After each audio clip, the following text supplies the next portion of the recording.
આવતીકાલે વડાપ્રધાન મોદીનો ભાવનગર રોડ શો એસપીજી દ્વારા રિહર્સલ.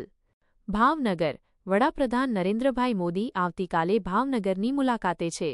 વડાપ્રધાનના આગમનને ધ્યાનમાં રાખીને સુરક્ષા વ્યવસ્થાને સુનિશ્ચિત કરવા માટે સ્પેશિયલ પ્રોટેક્શન ગ્રુપ એસપીજી દ્વારા રિહર્સલ કરવામાં આવ્યું. આ રિહર્સલ ભાવનગર એરપોર્ટથી લઈને સભાસ્થળ સુધીના રોડ શોના રૂટ પર યોજાયું હતું. વડાપ્રધાનના કાર્યક્રમને લઈ ચુસ્ત પોલીસ બંદોબસ્ત ગોઠવવામાં આવ્યો છે. એસપીજીની ટીમે સમગ્ર રૂટનું નિરીક્ષણ કર્યું અને સુરક્ષાની સમીક્ષા કરી. વડાપ્રધાન મોદી આવતીકાલે સવારે 10 મહિલા કોલેજ સર્કલથી રોડ શોની શરૂઆત કરશે, જે જવાહર મેદાન ખાતે જાહેર સભા સ્થળ સુધી ચાલશે.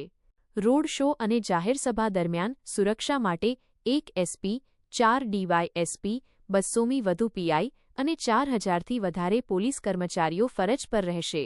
વડાપ્રધાન મોદી જવાહર મેદાન ખાતે જંગી જાહેર સભાને સંબોધન કરશે, જેમાં તેઓ વિવિધ વિકાસ કાર્યો અને યોજનાઓ વિશે વાત કરી શકે છે. આ અહેવાલ અલ્પેશ ડાભી, ભાવનગર દ્વારા આપવામાં આવ્યો છે. આવતીકાલે વડાપ્રધાન મોદીનો